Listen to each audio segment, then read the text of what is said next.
Le certificat en agroécologie et transition vers des systèmes alimentaires durables est né à l'initiative de différents professeurs qui ont fait un constat. Depuis une petite dizaine d'années, il y avait une demande de la part des étudiants en agronomie, un peu en écologie et aussi des sociologues, des économistes pour avoir quelque chose qui puisse leur parler des alternatives par rapport à ce qu'on appelle l'agriculture conventionnelle. Et donc ils se sont dit, tiens, ce serait intéressant de créer une formation qui permettent d'une part le croisement entre ce regard d'agronome qui s'intéresserait peut-être plus aux vivants, je pense par exemple à l'élevage, et d'autre part ces sociologues qui s'intéressent plutôt, je dirais, à l'innovation sociale.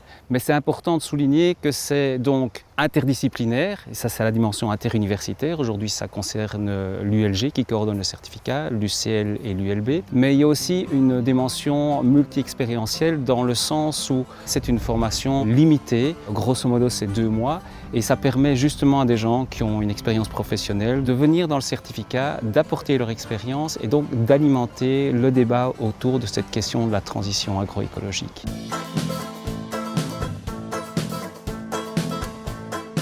Pour nous enseignants, la très bonne surprise de cette première édition, c'était 19 étudiants avec une hétérogénéité d'expériences de trajectoire formidable. Donc ça, c'est l'image que je voudrais vous partager aujourd'hui. Benoît Delpeuch travaille dans l'associatif au niveau de l'agriculture urbaine à Bruxelles, dans le maraîchage. Une des choses que m'a apporté ce certificat, c'est que j'ai trouvé qu'il y avait un regard critique sur l'agriculture que j'ai trop peu retrouvé dans mes études d'agronomie et que peut-être qu'on retrouve trop peu dans la société en général.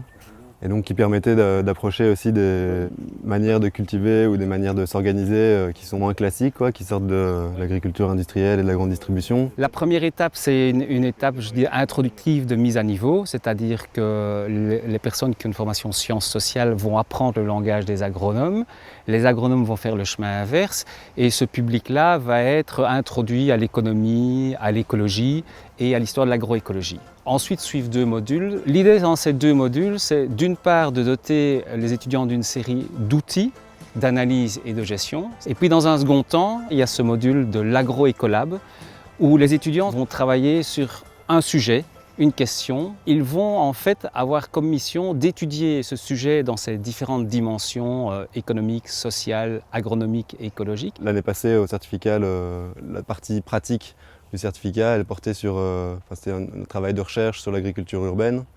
Et donc ça m'a permis, à ce moment-là où je ne travaillais pas encore ici, de rencontrer pas mal d'acteurs qui travaillent sur l'agriculture urbaine, aussi bien au niveau du gouvernement, des gens des associations. Ça m'a permis d'avoir un peu une vision un peu plus large de ce que c'était l'agriculture urbaine et un peu plus concrète aussi. Par rapport à mon travail, donc, où je suis dans le développement agricole, le développement du secteur rural, on parle pas mal d'agroécologie depuis quelques années, mais c'est surtout poussé, motivé par les ONG et je trouve que dans la coopération bilatérale, on est encore assez loin et on est encore assez peu dynamique sur cette question-là. Et donc pour moi, c'était l'occasion de comprendre mieux l'historique à la fois du mouvement, de la discipline scientifique. Une grande satisfaction en fait, pour moi du certificat, c'est les personnes que j'ai rencontrées, donc une diversité de personnes très intéressante, et puis donc le réseau en fait, que j'ai pu tisser grâce à la fois à ces personnes qui elles-mêmes sont déjà dans plusieurs réseaux, agriculture durable, permaculture, agriculture urbaine, agroécologie, et ça m'a ouvert en fait des portes vers des nouvelles institutions, organisations, personnes que je peux utiliser à la fois pour moi personnellement, pour mon propre intérêt, mais aussi dans le cadre de mon travail.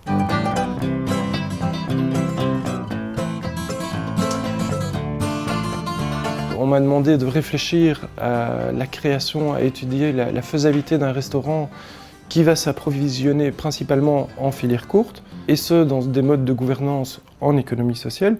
Donc c'est un peu la casquette entrepreneuriale, sociale. Et de l'autre côté, dès septembre, je démarre sur un projet de recherche à l'ULG lié aux filières courtes. Et donc, je pense que c'est ça qui, en tout cas, moi, m'intéresse et que ce certificat a permis, c'est de se loger entre action et recherche, en se posant des questions quant à des changements de paradigme.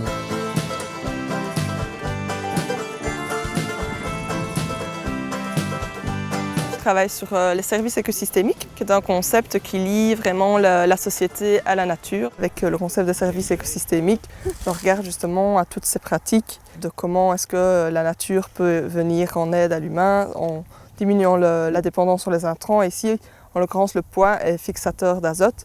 et donc va apporter de l'azote naturellement dans le sol et va permettre de diminuer un apport d'azote synthétique. Donc ça, c'est un des exemples de services écosystémiques et qu'on essaie de mettre en pratique dans l'agriculture. Le certificat m'a amené à prendre un peu conscience de la complexité vraiment des systèmes agricoles et des filières qui les entourent. Et ça a été vraiment une expérience enrichissante et assez édifiante, même si parfois très difficile, de travailler ensemble, d'arriver à trouver un langage commun, d'arriver à des consensus.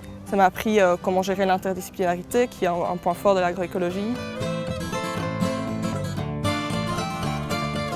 Il y a deux types de conditions d'accès. Soit il faut avoir une formation de niveau master, mais ça peut être en agronomie, en géographie, en sociologie, donc il y a beaucoup de possibilités, c'est une entrée interdisciplinaire. Ou bien il faut pouvoir faire preuve de 5 ans d'expérience pertinente, et donc là c'est jugé sur dossier. On va chercher justement à avoir une diversité en termes de formation disciplinaire, une diversité en termes d'expérience et aussi un équilibre genre entre les femmes et les hommes.